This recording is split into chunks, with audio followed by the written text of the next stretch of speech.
Army chief ने गुज़श्ता 2 रोज़ में जो लाहौर और कराची के अंदर मुलाकातें की हैं उसकी बड़ी शोहरत हुई हुई है और आज डॉलर का भी हमने देखा कि कोई 9 रुपये का उसमें कमी आई। लेकिन कल की मीटिंग के हवाले से बहुत सी चीज़ें भी उभर के सामने आ रही जिनमें करप्शन के खिलाफ चल रहा है पता कि इस्टेब्लिशमेंट का बड़ा अज़म है ख़ासतौर पर आर्मी चीफ का, और कुछ शायद पॉलिटिकल टॉक भी हुई वहाँ पर। हमारे साथ ज़ुबैर मोतीवाला मौजूद हैं जो कराची की मीटिंग में ऑब्वियसली थे। ज़ुबैर साहब थोड़ा बताइएगा कि कल मैं आपको शो में सुन भी रहा था, मईशत की बात हुई और सियासत पे क्या बात हुई आर्मी चीफ के साथ जो आप लोगों की मुलाकात हुई है? देखिए, मैं तो गैर सियासी आदमी हूँ, तो सियासत की बात तो आप तो किसी और से अच्छा। पूछिए। एक बार उन्होंने ये कहा कि सियासत जो है हमारे यहाँ जो है जो चलनी चाहिए ऐसी नहीं। इसके बाद जो है मईशत की ज्यादा बात हुई और मईशत के बारे में जो इक़दाम हैं, जो प्रॉब्लम्स हैं, सारी डिस्कशन जो है उसके अंदर SIFC जो उन्होंने बनाया, स्पेशल इनिशिएटिव फॉर जो काउंसिल बनाई है, उसकी उन्होंने बात की। ये काउंसिल जो है ना, ये जो है ना, इसको कॉन्स्टिट्यूशनल कवर है और ये जो है ना, ये हर तरह से काम करने के लिए आज़ाद है। उसी के साथ हम उसके साथ काम करेंगे और हर एक को ये आज़ाद है कि जो है ना इसके अंदर शामिल हो। और एग्रीकल्चर, IT आपका, और माइंस एंड मिनरल्स, और आपका ये जो ना एक और सेक्टर है सर, करप्शन के हवाले से आर्मी चीफ ने क्या कहा? करप्शन का उन्होंने कहा कि 0 टॉलरेंस से करप्शन का, हम करप्शन का खात्मा करेंगे। करप्शन को हर रैंक्स के जो ना हम उसको खत्म करेंगे। ये उन्होंने बिल्कुल दो टोक ऐलान किया। स्मगलिंग के बारे में भी इसी तरह 2 टोक ऐलान किया कि स्मगलिंग नहीं होगी। इसी तरह से फॉरेनर्स जो यहाँ रह रहे हैं, जो रजिस्टर्ड नहीं है, they have to go back to their country. Sir, आपका कल मैं इंटरव्यू सुन रहा था नदीम मलिक साहब के साथ, आप कह रहे थे कि आर्मी चीफ ने यह भी कहा कि कोई भी सियासी जमात पाकिस्तान से मुखलिस नहीं। आर यू श्योर उन्होंने ये बात की है? देखिए, आर्मी चीफ ने ये कहा कि तीनों जमातें जो है ना वो बस एक ही तरह की जमातें हैं। ये मैंने नहीं कहा कि मुखलिस की मुल्क से नहीं है, ये मैं कैसे कह सकता हूँ। अच्छा। पता नहीं कैसे उसको दिया होगा उन्होंने। उन्होंने ये कहा कि तीनों जमातें जो बड़ी जमातें हैं वो उनको जो है ना जैसे काम करना चाहिए वैसे नहीं करती। उसके अंदर कॉम्पिटेंट लोग भी हैं और अनकॉम्पिटेंट लोग भी हैं, और अच्छे लोग भी हैं और खराब लोग भी हैं। तो मतलब वो जो तीनों जमातें जो है ना उसके अंदर से मतलब उनका ये था कि ये जो ना तीनों जमातों भी सर मतलब ऐसा नहीं है कि एक अच्छी और दूसरी खराब है। उनका मकसद ये था कहने का कि ये सारी जमातें एक जैसी हैं, ये और मकसद है। आप लोगों ने कोई तहरीक इंसाफ के हवाले से इमरान खान के हवाले से सवाल पूछा बिजनेसमैन कम्युनिटी ने? किसी ने नहीं पूछा और पूछने का था ही नहीं, इसलिए कि हम एक पॉलिटिकल है, बिजनेस कम्युनिटी पॉलिटिक्स के अंदर कभी तो भी कोई नहीं आती। तसल्ली हुई है आपको आर्मी चीफ की यकीन दहानियों से जुबैर साहब? मैं तो ये समझता हूँ कि मैं इतने दिनों की जो बड़ी डिसअपॉइंटमेंट, डिप्रेस्ड फजा थी, उसके अंदर ये मतलब एक फ्रेश हवा का झोंका है। और हम समझते हैं कि जितनी बातें हुई और जिस तरह की ये सऊदी अरब से पैसे लाने की और UAE और कतर और कुवैत से उन्होंने बात की है, ये बड़ी मतलब हौसला अफजा है कि जो नहीं, ये जो डॉलर की जो रफ्तार जैसी जा रही थी ऊपर की तरफ। मेरा सिर्फ सर आखिरी सवाल आपसे जुबैर साहब, ये पता आपके पास टाइम भी की किल्लत है, कि करप्शन ख़त्म करने के लिए उन्होंने क्या बताया? क्योंकि फ़ौज एक नैब का इदारा भी है, दूसरे इदारे भी होते हैं सिविलियंस, तो फ़ौज का कोई ख़ास रोल होगा करप्शन ख़त्म करने के लिए? और क्या वो करप्शन से मुराद फिर ब्यूरोक्रेट्स भी हैं, फिर पॉलिटिशियंस? SIFC जो है ना, SIFC जो है उन्होंने जो बनाई है उसके तस्वीरुल मकासद जो है ना मकसद है। अच्छा। उसी के तहत मैं समझता हूँ उन्होंने खुलासा उसका नहीं किया। लेकिन एक जब चीफ ऑफ आर्मी स्टाफ बैठ के कहता है कि करप्शन की हम टॉलरेट नहीं करेंगे, करप्शन को हम खत्म करने की हर मुमकिन कोशिश करेंगे, तो उनके अल्फाज को हम ऑनर करते हैं। हम समझते हैं कि वो इसकी कोशिशें कर रहे हैं। और इसके एक और खास इसलिए मुझे उसकी आज मुझे साबित हो गया कि अभी हमारी मीटिंग थी कोर 5 में ही। अच्छा। क्या उन्होंने SIFC के जितने ऑफिशियल्स हैं सब सेक्टर वालों को भेजा था। जनरल तबस्सुम थे और जनरल शाहिद नजीर थे। अच्छा। और जनरल जहांगीर खान थे जो special assistant to prime minister. उन्होंने तीनों ने एक जगह बैठ कर फिर उसी ऑडिटोरियम में हर एक की प्रेजेंटेशन दी। यानी अगर एक आदमी एक दिन पहले हमसे मिलता है और तीसरे दिन जो है फिर अपने सारे बंदों को भेजकर पूरी उनकी जो बातें थी उसकी अंडरस्टैंडिंग के लिए अगर पूरी एक टीम भेजता है और हमसे सवाल जवाब में उनको मौका देता है, तो इसका मतलब ये है कि ये सीरियसली काम कर रहे हैं। पाकिस्तान को इनको ये समझ है कि पाकिस्तान से बहुत बड़े नामसायद हालात में है और इसको ठीक करना जरूरी। बिल्कुल, बहुत शुक्रिया जुबैर साहब, आप हमारे साथ थे और आप बता रहे थे कि अब ये स्मगलिंग और करप्शन जो है ये पाकिस्तान का टॉप नेशनल एजेंडा है।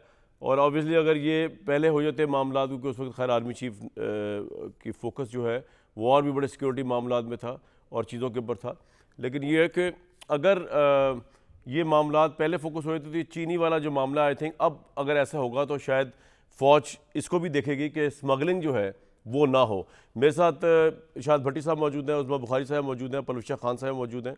मैं इससे पहले पॉलिटिशियंस के पास जाऊँ, मैं ज़रा एक न्यूट्रल राय लेने की कोशिश करूँ। भट्टी साहब, एक तरफ नैब तरमीम पे सुप्रीम कोर्ट अपना वर्डिक्ट देने लगी है, जो बादी नज़र में ये है कि जिन लोगों ने फ़ायदा उठाया शायद वो भी रिवर्स हो जाए और नैब तरमीम भी स्ट्राइक डाउन कर दी जाए, उनको करप्शन का इंस्ट्रूमेंट समझ रहा है। लिस्ट मंगवाई है नैब से मुतालिक सुप्रीम कोर्ट ने 2023 में 212, जबकि 2022 में 336 रेफरेंस नैब के पास वापस आए।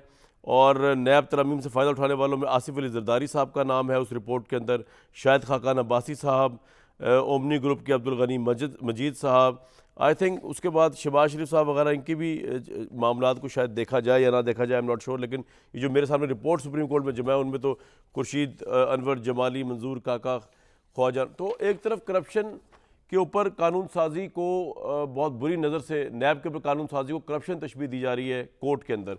दूसरा आर्मी चीफ जो है वो कह रहे हैं स्मगलिंग, करप्शन, इसके लिए ज़ीरो टॉलरेंस है। तो आप क्या देख रहे हैं सर मामलात को पॉलिटिकल पार्टीज़ के लिए और पाकिस्तान के लिए?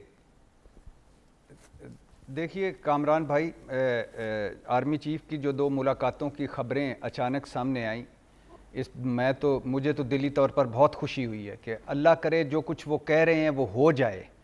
इस वक्त पाकिस्तान में 3 बड़े बहरान हैं, एक है सियासी बहरान, एक है मुआशी बहरान, और उससे भी बड़ा एक बहरान है, वो है नफसियाती बहरान। बेयकीनी, नाउमीदी, मायूसी, मुल्क छोड़कर जाना, बिज़नेस शिफ्ट करना, हमारा मुस्तकबिल नहीं है, बच्चों का मुस्तकबिल नहीं है, अब इस मुल्क का कुछ नहीं हो सकता, ये डिफ़ॉल्ट पे चला गया, सारे आते हैं, अपने गुनाह बख्शवाते हैं, अपने आबाई वतनों को लौट जाते हैं। अब इन हालात में जब एक जमात जो है वो 9 मई के बोझ तले दबी हुई है, दूसरी दुबई बैठी है, तीसरी लंदन बैठी है, निगरान हुकूमत है, इस वक्त बिजनेसमैनों से मिलना और उनको होप दिलाना और इस होप का बाहर आना और बिजनेसमैनों का इत्मीनान का इजहार करना बहुत खुशी की बात है। मुझे तो बहुत खुशी हुई है। अब इसमें 2-3 चीज़ें उन्होंने जो कही हैं, एक तो पिछले भी आर्मी चीफ जब तहरीक इंसाफ के थे, आप और मैं कई मरतबा मिले, हमारी इस पर डिस्कशन भी हुई आर्मी चीफ साहब, पिछले आर्मी चीफ के साथ, तो वो भी वही पैसे लाया करते थे, वही मुल्कों में जाया करते थे, वही तल्लुकात ठीक करते थे, वही हालांकि काम तो पॉलिटिशियंस का है ये, और इस पॉलिटिशियंस का है, वो बताता हूँ मैं। और फिर इस मरतबा भी यानी शहबाज शरीफ साहब खुद मान के गए, और आपने एक प्रोग्राम में हम थे JHQ में जो उन्होंने तकरीर की और असम्बली में तकरीर की और सही कहा कि आर्मी चीफ की मदद से ये सारा कुछ हुआ। तो एक अच्छी बात, यानी इससे कितनी अच्छी बात है कि सऊदी अरब, उनकी वली अहद से आर्मी चीफ की मुलाकात हुई है, $25 अरब आएंगे, UAE के वली अहद से हुई है, $25 अरब आएंगे, कतर और दीगर मुल्कों से मुआहदे होंगे, और ज़राअत और माइनिंग में सरमायाकारी होगी। और वो जैसा कि कहने का मतलब ये है कि आर्मी चीफ ने कहा कि रोल जो है वो खुद ब खुद शिफ्ट होते हैं, सिर्फ एक जब कोई रोल लीड करने वाला ना हो, ऐसा ही है भट्टी साहब? जी, अब ये है कि जैसे उन्होंने कहा कि मैंने MBS को कहा कि वली अहद सऊदी अरब को कि मुझे $1 अरब नहीं $25 अरब की सरमायाकारी दें, तो उन्होंने कहा कि हम सरमायाकारी करने पहले भी गए थे, आपकी ब्यूरोक्रेसी की वजह से पीछे हट गए। तो बिज़नेस फैसिलिटेशन काउंसिल बनना बड़ी अच्छी बात है, 1 विंडो ऑपरेशन होना, ब्यूरोक्रेसी, सरकारी इदारों की रुकावटें ना हो।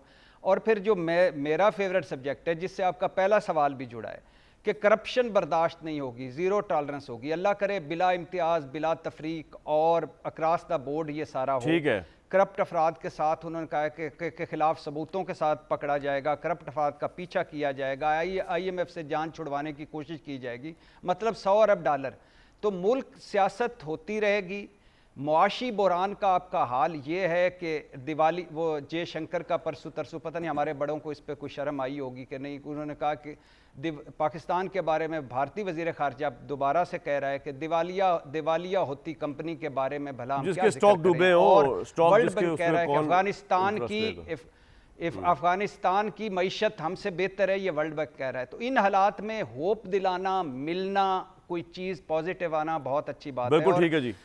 ये जो नैब का है, नैब का अगले आप मुझसे पूछ लीजिएगा, मैं पूछता हूँ नैब का आपसे अगली मरतबा। उज़्मा बुखारी साहिबा, मसला ये है कि आपकी गवर्नमेंट ख़ास तौर पे भी जब थी तो लग तो ऐसे ही रहा था कि बिल्कुल ही मतलब आखिरी कुछ स्टेजेस में तो बिल्कुल ही फारिग हो गए ना, सारा काम जो है वो आपने डाल दिया पाकिस्तान की इस्टेब्लिशमेंट के ऊपर। फिर पॉलिटिशियन शिकवा भी करते हैं हमारी स्पेस ख़त्म हो गई, फिर वो अहलियत भी साबित नहीं करते, फिर वो उनके नाम का कारनामे भी बता रहे होते हैं खड़े होकर हमारे प्राइम मिनिस्टर शहबाज शरीफ साहब। तो कहने का मतलब ये है कि ये वो काम जो हम इलेक्ट करके पॉलिटिशियंस को भेजते हैं, आपको भेजते हैं, प्राइम मिनिस्टर बनाते हैं, आप नहीं कर पाते, कोई और कर रहा होता है, तो फिर रोला धोला किस चीज़ का होता है? फिर वोट को इज्जत दो और ये सब क्या है? बहुत शुक्रिया कामरान। मुझे उम्मीद है कि आप मेरा जो जवाब है वो भी हौसले से सुन लेंगे। मेरी गुजारिश ये है कि या तो फिर पाकिस्तान की निज़ामी हुकूमत में और पाकिस्तान की सियासत में इस्टेब्लिशमेंट का कोई रोल कभी भी ना रहा हो, और हम जो है वो बिल्कुल अपने नज़रियात को पीछे करके हम अचानक से जो है वो उनको उस रोल पे ले आए हुए हों और ड्राइविंग सीट पे बिठा दिया हो, फिर तो मेरा कसूर आप बिल्कुल कहिए कि। और अगर ये दूसरी सूरत हाल ये है कि इस मुल्क में सबसे मजबूत इदारा सिर्फ वही हैं, ना सियासतदान है, ना पार्लियामेंट है, ना कोई और है, और जो है वो ज़ाहिर है ताकत का मरकज़ भी वही है, तमाम हर तरह की ताकत उन्हीं के पास है। ज़ाहिर है ताकतवर से लोग बात करते हैं, लेकिन एक बात ये ज़रूर जहन में रखिए कि जो ख़ास तौर पर अगर मैं सऊदी अरब की बात करूँ तो सऊदी अरब जो है उसने जब मियां नवाज शरीफ साहब पिछली दफ़ा वज़ीर आज़म बने थे 2013 में, तो उन्होंने जो है वो $3 अरब के करीब तोहफ़तन पाकिस्तान को दिए थे उनके वज़ीर आज़म बनने की खुशी में। टर्की के साथ, बाकी दुनिया के साथ उनके क्या ताल्लुकात मुस्लिम लीग नून के हमेशा रहे हैं। ये वही MBS हैं जिसकी घड़ी जो है वो चोरी करके कारोबार करके एक वज़ीर आज़म डकार के चला गया। उन्होंने ऑयल रिफाइनरी पहले जो है वो $1.5 अरब था, $1.5 थी, फिर वो पीछे हट गए और उसके बाद वो पीछे हट गए। उन्होंने कहा कि जी हम इस किस्म के आदमी के साथ काम करना नहीं चाहते।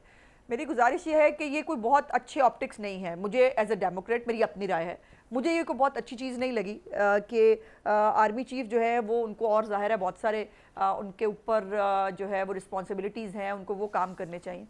ये सिविलियन हुकूमतों का काम है और अब इस वक्त एक निगरान आपको अच्छा एक बात बताइए, अच्छी बात है आपने अपना पॉइंट दिया, उस समय मेरे एक सवाल सुने, आपको अच्छा नहीं लगा कि आर्मी चीफ जो है इस वक्त निगरान हुकूमत चल रही है, उसके बाद उसको तनाजुर में लोगों से मिल रहे हैं कॉन्फ्रेंस, आपको उस वक्त शहबाज शरीफ अच्छे लगे थे जब वो हर स्पीच के अंदर हर 2 मिनट के बाद जब सांस लेते थे तो अल्लाह अकबर कहने के बजाय आर्मी चीफ का नाम ले रहे थे? आपको शहबाज शरीफ अच्छे लगे थे उस वक्त?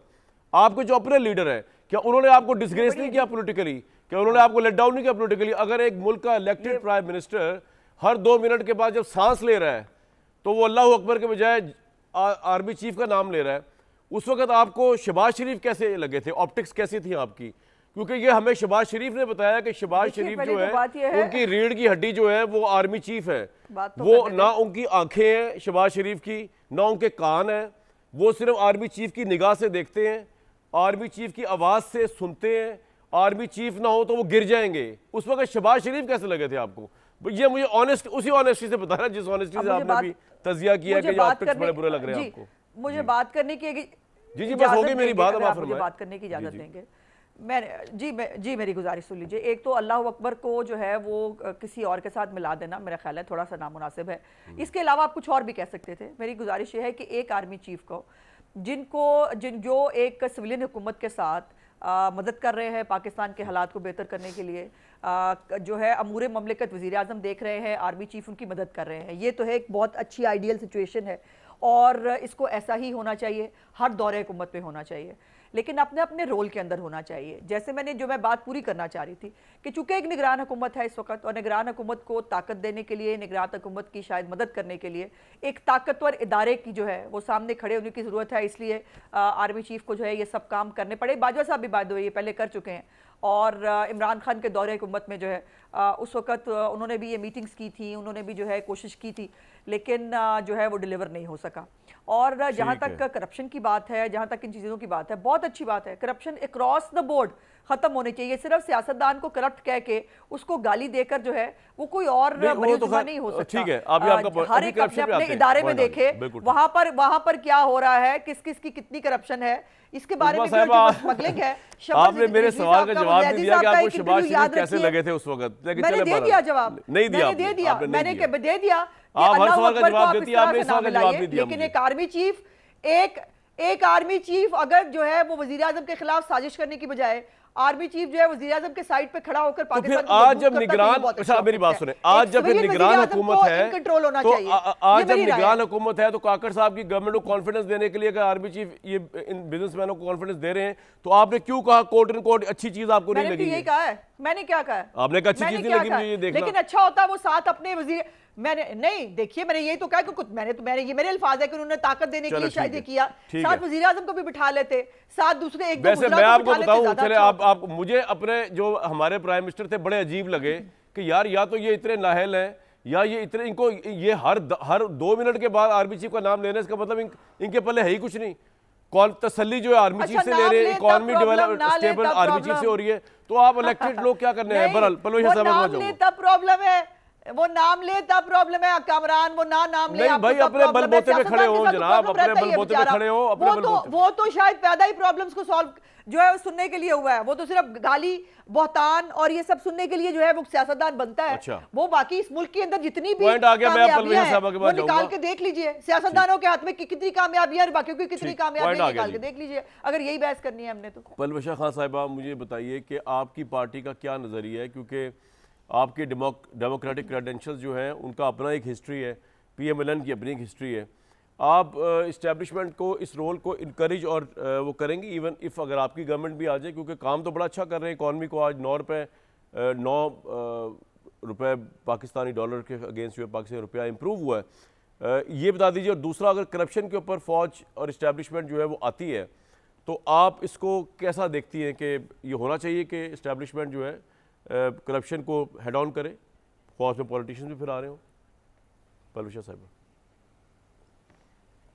जी कामरान शाहिद साहब, दरअसल बात यह है कि हम एक गैर मामूली सूरत हाल में, इससे कोई दो राय नहीं, जिस वक़्त से इमरान खान साहब आए और उन्हें इस जगह बिठाया गया वो भी एक गैर मामूली सूरत हाल थी। उसके बाद जिन हालात से हम गुज़रे वो भी गैर मामूली थी, और कोई बात जो है वो मामूल के मुताबिक नहीं हो रही थी या लिखे हुए तौर तरीक़ों के मुताबिक नहीं हो रही थी। उसके बाद जिन हालात में इमरान खान साहब को चलता किया गया और PDM की हुकूमत आई, वो भी इंतहाई गैर मामूली और जो हैं ख़तरनाक किस्म के हालात थे। जिन हालात में वो 16 महीने गुज़रे, अब उस पे बैठ कर मैं आपको बातें तो बहुत कर सकती हूँ, लेकिन हकीकत यही है कि वो हालात ऐसे ही थे कि हमने जैसे तैसे करके हुकूमत पूरी की और जो है पाकिस्तान अल्हम्दुलिल्लाह डिफ़ॉल्ट नहीं हुआ, लेकिन उसके साथ साथ मुआशी हालात जो हैं वो बहुत अबतर हैं। मैं इस बात को कहने में कोई जो है ना अल्फाज घुमाऊंगी ना दो राय रखती हूँ कि इस वक्त मुल्क की मईशत जो है वो बिल्कुल आखिरी दमों पे है जी। उसके अलावा इसमें मुझे बज़ाते ख़ुद मेरे पास कोई इंटेलिजेंस नहीं है, लेकिन हम सब के पास एक तज्ज़िया है, अपनी जहन है, अपना तजर्बा है। उससे नज़र आता है कि जो मुल्क के हालात जो अंदरूनी तौर पर हैं और बैरूनी तौर पर, जिसमें IMF एक बड़ा हिस्सा है, वो तमाम इस तरफ लेके जाए जा रहे हैं कि पाकिस्तान जो है वो किसी न किसी तरह मज़ीद मुश्किलात का शिकार हो, और खुदा ना ख्वास्ता इसमें अज़ाइम और भी हो सकते हैं चंद कुव्वतों के। मुझे इस बात में भी कोई शक नहीं कि IMF जो है वो एक डेथ ट्रैप है।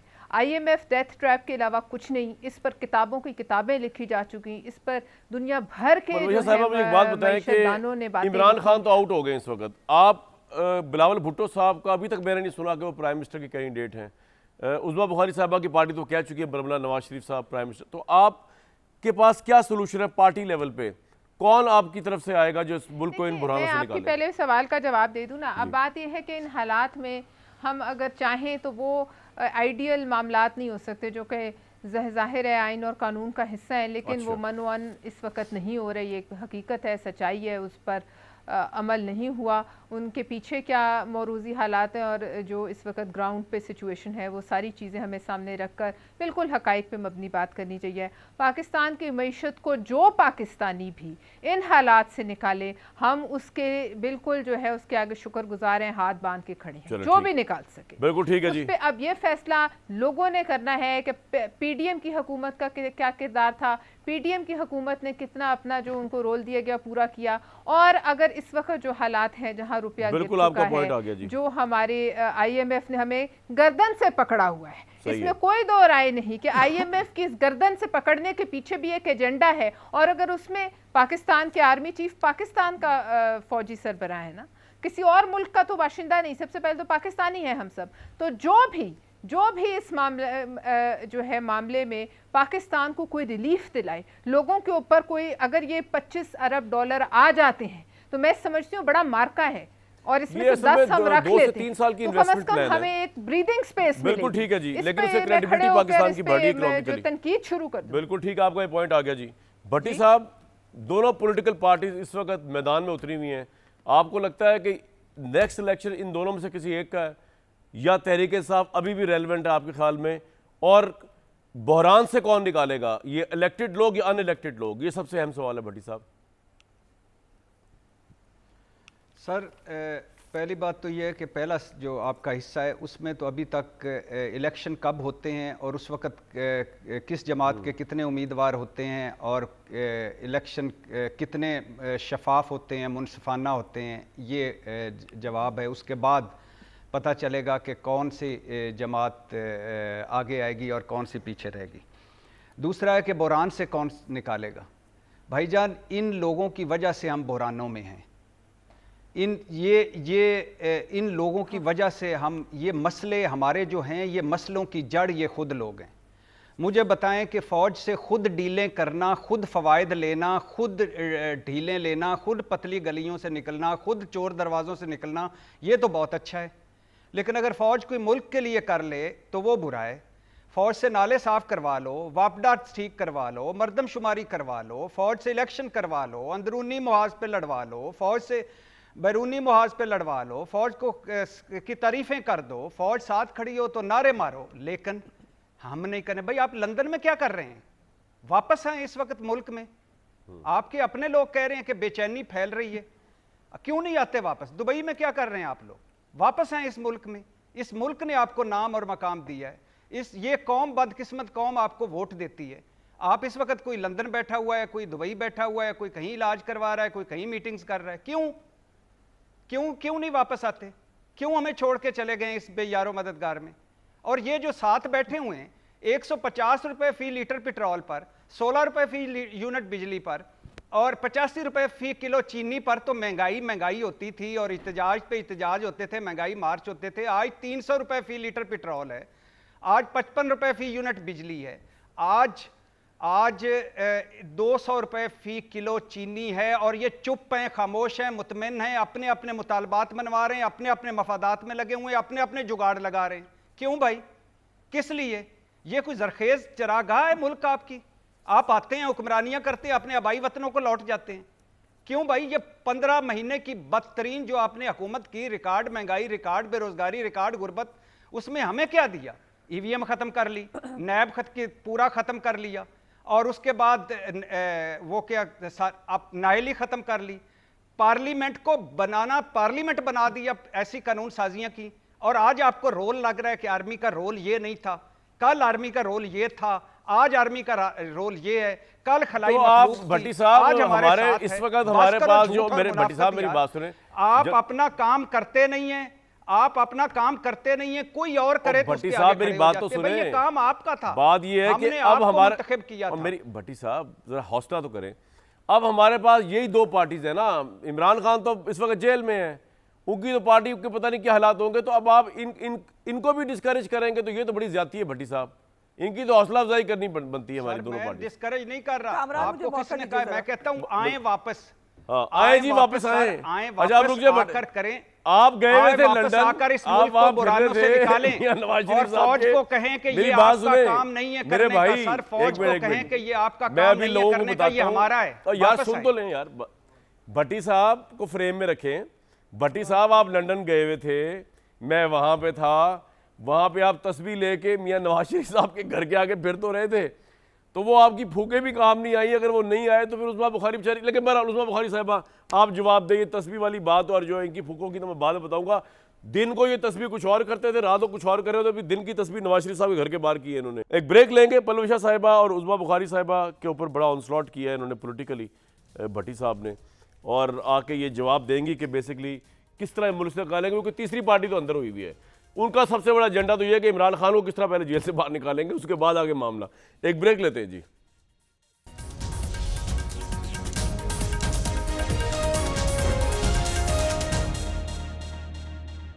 एक तरफ जी शहबाज शरीफ साहब की हुकूमत ने चीनी के बहरान में इस कौम को डाला। अब इल्ज़ाम ख्वाह जिस पे लगाते रहे, लेकिन प्राइम मिनिस्टर तो आप थे भाई। अगर आपने जरदारी साहब के कहने पे आ गए या नवीद कमर साहब के कहने पे आ गए तो प्राइम मिनिस्टर तो आप ही थे, लोग रोते फिर रहे हैं। दूसरी तरफ जो है नैब के मामलात के ऊपर ऑब्वियसली तमाम पॉलिटिकल क्लासेस जो है उनके लिए एक अच्छी खबर नहीं होगी, क्योंकि मुझे जैसा लग रहा है चीफ जस्टिस की गुफ्तगू से वो स्ट्राइक डाउन करके जाएंगे 16 सितंबर रिटायरमेंट से पहले। उस्मा बुखारी साहिबा, मैंने आपको माइक दिया था लेकिन आप नहीं, आपको आवाज़ मेरी आई। भट्टी साहब ने बड़ा ऑनस्लॉट किया है, वो कह रहे हैं आप लोगों के पल्ले है ही कुछ नहीं, और लीडरशिप आपकी ये आग शाग लगा के डार साहब भी, शहबाज शरीफ साहब भी वो चले गए हुए, आए भाई इधर फेस करें अवाम को, देखें हो क्या रहा है। जी बिल्कुल आ रहे हैं, भट्टी साहब की उदासी जल्दी दूर हो जाएगी। पहली तो बात यह है कि भट्टी साहब हमेशा ही ऑनस्लॉट करते हैं, सवाए जो है वो पिछले 3.5 साल भूल जाते हैं, उसके बाद से जो है वो याददाश्त शुरू हो जाती है भट्टी साहब की। या ये है कि भट्टी साहब को ये भी शायद याद नहीं रहता कि जब बिजली की जो फ़ी यूनिट कीमत है ना वो 9 रुपए होती थी, जब इमरान खान जो है वो बिल जलाया करता था कंटेनर के ऊपर खड़े होके। जब हम IMF का प्रोग्राम जो है ख़त्म करके गए थे ना, उस वक्त तक की याददाश्त नहीं है भट्टी साहब के पास। और जो है उस वक्त मैं बता देती हूँ, उस वक्त आटे की कीमत 35 रुपए थी और चीनी जो है वो 55 रुपए में बिकती थी। अच्छा। जब नए पाकिस्तान का शौक चढ़ा था, जब तब्दीली पाकिस्तान को जो है वो चढ़ा दी गई थी जबरदस्ती, आरटीएस जोर की उठा आई के, थी तब्दीली। जब मौसूफ को प्लांट किया गया था ना इस मुल्क के ऊपर, जब तब्दीली जोर से आई हुई थी बिल्कुल, और वो फिर चली भी गई। भट्टी साहब की जल्दी चली गई, लेकिन पाकिस्तान की मईशत को जो है वो आहिस्ता आहिस्ता जान छोड़ेगी, वो तब्दीली इतनी जल्दी जान मेरी भी छोड़ेगी। चली गई थी भाई, और गुजदार के 16 आते ही। महीने की जो हाँ तुम्हारी जरा ज्यादा जल्दी गई थी, भट्टी साहब की भी थोड़ा अर्सा पहले गई है। गुजारिश मेरी ये है मजाक के अलावा कि पंजाब के अंदर जो मामलात थे सारे, अब आपको वो वक्त क्यों नहीं याद रहता कि उस वक्त जो हमारे ऊपर डंडा लेके बैठे हुए थे और पूरी एक पहले तो आरटीएस बिठा के पंजाब की गवर्नमेंट, उस्मा बुखारी साहिबा, बाकी बातों को छोड़े, अल्लाह ने आपको इज्जत दी, प्राइम मिनिस्टर बने, आपने चीनी का बहरान पैदा किया, डॉलर का बहरान पैदा किया, इसका तो जवाब दे, जालिमों, हिसाब दो। उस पे आ रही हूँ, इस पे 1 मिनट रुक जाओ। हमजा शहबाज साहब को 2 महीने की हुकूमत मिली, उस 2 महीने की हुकूमत के अंदर उन्होंने 300 यूनिट जो है वो बिजली फ्री करने का जो है वो साहब बहुत लंबी स्टोरी हो जाएगी, हम इस पे आए ना, अदालतों ने शब खून मार दिया। लेगेसी क्या है, क्यों नहीं वापस आ रहे शहबाज शरीफ इलेक्शन का बहाना बना के इकोनॉमी के बहरान में डाल के? मैंने तो कहा सबकी आपके तो लीडरान चीखते फिर रहे, ख्वाजा आसिफ के वापस आना चाहिए, सागदार को और शहबाज शरीफ साहब को। सुन लो ना। जी बताएं। मेरी बात तो सुन लो पहले, भट्टी साहब थोड़े होते हैं, ऊपर से कामरान तुम भी शुरू हो जाते हो। मेरी बात तो सुन लो, शहबाज साहब और डार साहब भी आ रहे हैं और उसके बड़े भी आ रहे हैं। सो जो सारे जो है ना इनकी सबकी एकदम से जो है वो बिल्कुल तसल्ली तशफ़ी हो जाएगी। मेरी गुजारिश सुन लीजिए, जहां तो रहे हैं, करेंगे क्या आज पंजाब हुकूमत की रिपोर्ट आई है। ठीक है, पॉइंट आपका आ गया। पंजाब हुकूमत की आज रिपोर्ट जो है जारी हुई है चीनी के बहरान के ऊपर। स्टे दिया हुआ है मई से लाहौर हाई कोर्ट ने कि इस बात पे कि चीनी का रेट किसने तय करना है, शुगर मिलों के साथ जो है वो क्या प्राइस तय होगी, स्टे दिया है, लेकिन आपने अल्हम्दुलिल्लाह अपना काम पूरा रखा। आपकी हुकूमत ने आपने जो है पूरा काम रखा और चीनिया के मुबैना माफिया के साथ मिलकर उनको खुश रखा, खुश खुरम रखा, उसको छोड़े आप। ये तो स्टे हुआ है, मैं इधर आगे चलूंगा। सही बात है। पनपेशा साहिबा, ये जो है ये हमारे ऊपर डाल दो, मतलब ये भाई आप प्राइम मिनिस्टर थे ना, ताज हैदर साहब कह रहे हैं कि जी honourable Rana Sanaullah allowed 1.4 million ton sugar to be smuggled. आगे से नवीद कमर साहब कह रहे हैं कि सीईसी की मीटिंग में सारा फैसला हो, हमारा क्या कसूर है इसके अंदर? तो आप प्राइम मिनिस्टर थे ना, आपकी कोalition, you were calling the shots। ताज हैदर साहब की जब हुकूमत, 1 मिनट नो ना कामरान, जब ताज हैदर साहब के वजीर हुकूमत में बैठे हुए थे ना, ताज हैदर साहब को तब बोल देना चाहिए था कि देखिए ये राना सनाउल्लाह ये बुरा कर रहा है, ये राना सनाउल्लाह ने गलत किया है। कमाल बात है, आज हुकूमत से बाहर निकल के हर बंदा जो है वो हम पे गंद डाल के खुद सिचुएशन क्या है, करने लगे हैं सारे। पीपल्स पार्टी और नून लीग की रवायती दुश्मनी स्टार्ट हो गई है सियासी, या वाकईतन चीनी के बहरान में इनकी नाअहली थी और आप लोगों को कोई कसूर नहीं इसके अंदर, क्योंकि लोग तरस रहे हैं चीनी को? देखिए सारी कैबिनेट होती है ना, सारी कैबिनेट बैठती है ना। हम एक हुकूमत में थे, हमने हुकूमत इमरान खान की मिलकर गिराई, उसके बाद हुकूमत हमने मिलकर बनाई, तो जो भी डिसीजंस हुए उनकी जॉइंट रिस्पॉन्सिबिलिटी है। बिल्कुल। और अब अगर हम एक दूसरे पे कीचड़ उछालें या उससे कन्नी कतराएं मुनासिब नहीं है। जो भी इसका अभी मैं जो मर्जी कहूँ, लेकिन आवाम की नज़र में हम एक हुकूमत थे और उस एक हुकूमत का हर किया हुआ सियासी फैसला या पॉलिसी पे कोई फैसला जो है उसकी जो रिस्पॉन्सिबिलिटी है वो सब पे है। अब इस पे वो नवीद कमर साहब बैठे होंगे कहीं, मैं तो काबीना का हिस्सा थी नहीं, तो लिहाजा मैं तो इतना ही आपको बता सकती हूँ जो मैंने सुना है कि जो लोग ईसीसी में बैठे हैं, सब बैठे, सब उस वक्त सब जो है मशावरत से चीजें होती थी। पलूषा साहब एक तो बात अब अगर बताइए, हम निकल के एक जो है the दूसरे idea के ऊपर of कीचड़ engaging उछालें all the तो political क्या हम parties- आवाम में ठीक इससे है, सुरखरू साहब हो मेरा एक सवाल है जाएंगे? आपसे, नहीं, आपको लगता नहीं कि अब 16 माह की परफॉर्मेंस देखने के बाद the idea of engaging all these political parties against Imran Khan, ठीक है आपने उसको वोट आउट किया, पार्लियामेंट्री तरीके से किया, लेकिन ये ऑब्वियसली सियासी तौर पे भांत भांत के लोग थे ना, आप कुछ और लेफ्ट हैंड पार्टी, आप progressive party, right wing party, Noon league, मौलाना साहब कुछ और ही डगर पे, ये सारे का सारा गुलदस्ता जो आया इसने 16 माह के अंदर ऑब्वियसली काम, अगर परफॉर्मेंस की कोई आपके अंदर एबिलिटीज थी भी तो आप नहीं कर सके, क्योंकि इतने बड़े हॉश पॉप के अंदर तो कुछ भी नहीं हो सकता ना, तो अवाम और डूबी उसके अंदर, तो आपका तो और नेगेटिव वोट बैंक हो गया आप सब पीडीएम पार्टीज का। आपको लगता है कि गलत डिसीजन हमने था? पहले भी कामरान साहब पहले 7 से 8 से लेकर 13 तक भी तो ऐसी हुकूमत थी ना, उसमें सब ही थे, मेरे ख्याल में PMLN थोड़े से के लिए थी, लेकिन बाकी सब थे और इससे मुश्किल हालात थे। तो चलिए 5 साल, अब ये कह देना कि ये वजह है वो वजह है, ये बात नहीं है। बात यह है कि जिन हालात में हुकूमत आई वो इंतहाई गैर मामूली थे और उन हालात में पहले ही तकरीबन तमाम तर जो है ना सवा सत्यानाश मुल्क का कर चुके थे इमरान खान, इस बात में कोई दो राय नहीं। अब ये सवाल इस वक्त हम इन रेट्रोस्पेक्ट सोच सकते हैं कि हमें आना चाहिए था या हमें उसी वक्त इलेक्शन में, ये सोचा जा सकता है और फिर उसके क्या मुहर्रकात थे, ये बात हो सकती है। लेकिन आज जहां हम खड़े हैं वो उससे भी ज़्यादा जो हैं गैर मामूली किस्म के हालात हैं। ये इस्लामाबाद के दहाने पे खड़े होकर चंद दिन पहले किस किस्म की बातें की गई हैं, किस तरह से पाकिस्तान को ललकारा गया आपने और मैंने नहीं सुना।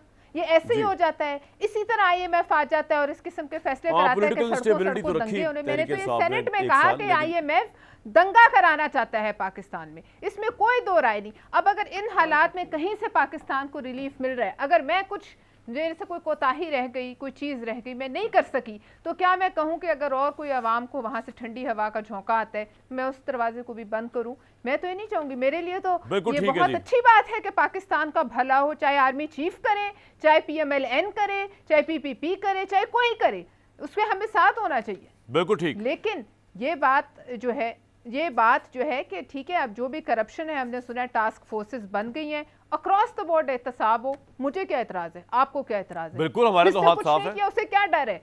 कोई डर नहीं। और जिसने है। किया है वो क्यों बचे? बात तो ये है। ये बड़ा अच्छा पॉइंट हमें एक गुड बिल्कुल ट्रूथ एंड रिकंसिलिएशन कमीशन के तर्ज पर एक जिसने किया है वो डरे, इस किस्म का व्हाइट पेपर भी आना चाहिए आर्मी चीफ के रिजॉल्व से, चीफ जस्टिस के रेस्ट से। बिल्कुल ठीक कह रही हैं आप। भट्टी साहब, जिन्होंने करप्शन की है वो डरे, जिसने नहीं किया वो क्यों? हाँ, वो क्यों डरेगा? आप बिलावजह लोगों को डराते हैं। दूसरी बात ये कोई नहीं डरेगा कि आप ये देखें कि अभी मेरा ख्याल से जो पहला चांस है ना नेक्स्ट प्राइम मिनिस्टरशिप बनने का, वो Noon league, I am sorry Parvez साहिबा मुझे बायस ना समझेगा, मैं जरा वैसे ही एक असेसमेंट कर रहा हूँ, maybe I am completely wrong और बिलावल भुट्टो प्राइम मिनिस्टर आ जाए, लेकिन मैं एक असेसमेंट कर रहा हूँ भट्टी साहब की। भट्टी साहब, नेक्स्ट प्राइम मिनिस्टर स्लॉट जो नजर आ रही है ना, उज़मा बुखारी साहिबा की पार्टी नजर आ रही है। एक मिनट कामरान, एक लाइन कहने दे। जी फरमाए। हनूज दिल्ली दूरस्त, हनूज दिल्ली दूरस्त। ये आपने हम यहाँ बैठ के ख्याली पुलाव पकाते रहे और आपस में खा लें, उसका ये मतलब ये आपने नवाज शरीफ साहब के हवाले से कहा या बिलावल साहब के हवाले से कहा है? ये बता दें मुझे। मैंने सबके कहा है कि अभी वो मरहला दूर है। ठीक है भट्टी साहब, व्हाट्स योर टेक सर? यही हमारे पास रोशन पॉलिटिकल पार्टीज दो रह गई है, तीसरी तो फारिग है, वो वैसे भी फारिग थी और वैसे भी फारिग है। आपकी बेट किसके ऊपर है सियासी? किसको इस मुल्क के बहरान से आप बाहर निकलवाता हुआ देख रहे हैं? कौन सी लीडरशिप? नवाज शरीफ साहब, शहबाज शरीफ साहब, बिलावल साहब? व्हाट्स योर टेक भट्टी साहब? माशाल्लाह माशाल्लाह, ला हौला वला कुव्वता इल्ला बिल्लाह, इन्ना लिल्लाहि व इन्ना इलैहि राजिऊन। क्या हो गया भाई? यानी इन तीनों ने हमें आकर मुल्क से साहब, बुरानों से निकाल दिया। माशाल्लाह माशाल्लाह माशाल्लाह माशाल्लाह। इन ये बुरानों की वजह ये है भाईजान, मसाइल की वजह ये है। अल्लाह करे जो भी जीते वो बन जाए, मुझे कोई एतराज़ नहीं। चौथी मरतबा वो बन जाएं या बिलावल भुट्टो साहब बन जाएं, मुझे कोई एतराज़ नहीं। गुड। लेकिन बुरान इनकी वजह से 1970 में रोटी कपड़ा और मकान था, आज 2023 यार पीछे ना जा रहा, आगे है। आज तो अब की पहले बात था करें यार, कर्ज भट्टी साहब उतारो, का टाइम नहीं मुल्क होता। संवारो, आप कर्ज लो, मुल्क संवारो। तो ये क्या नवाज शरीफ साहब को तो अभी मौका नहीं मिला 2017 के बाद, उनको तो मौका मिल सकता है ना। चलो शहबाज शरीफ तो आंखों का तारा बन के रह गए एस्टेब्लिशमेंट की। उनका तो समझ आ गई परफॉर्मेंस क्या थी। नवाज शरीफ साहब के पास चांस तो है ना अभी, भट्टी साहब उनका चांस मैं कह रहा हूँ बिल्कुल है, उनको आना चाहिए। यही तो मैं कह रहा हूँ, वापस आएं, आकर अपनी पार्टी को लीड करें और आकर, और बाय द वे 4 या 8 हफ्तों के लिए इलाज के लिए गए थे, पौने 4 साल बाद आ रहे हैं और उस पर भी ताना मार रही है मेरी बहन के आपको ठंड पड़ जाएगी। हमें तो पहले ही ठंड पड़ी हुई है और ये कुछ सब ठंड होने रह के लिए गई, भट्टी हम मेरे बर्फ के दोस्त बलान में इलेक्शन रह का गए। होना बड़ा ज़रूरी है, और इलेक्शन के हवाले से जो है ना बड़ी अजीब व गरीब किस्म की इतलात आ रही हैं। मैं एक ब्रेक लूंगा, उसके बाद बात करता हूँ जी आप लोगों से।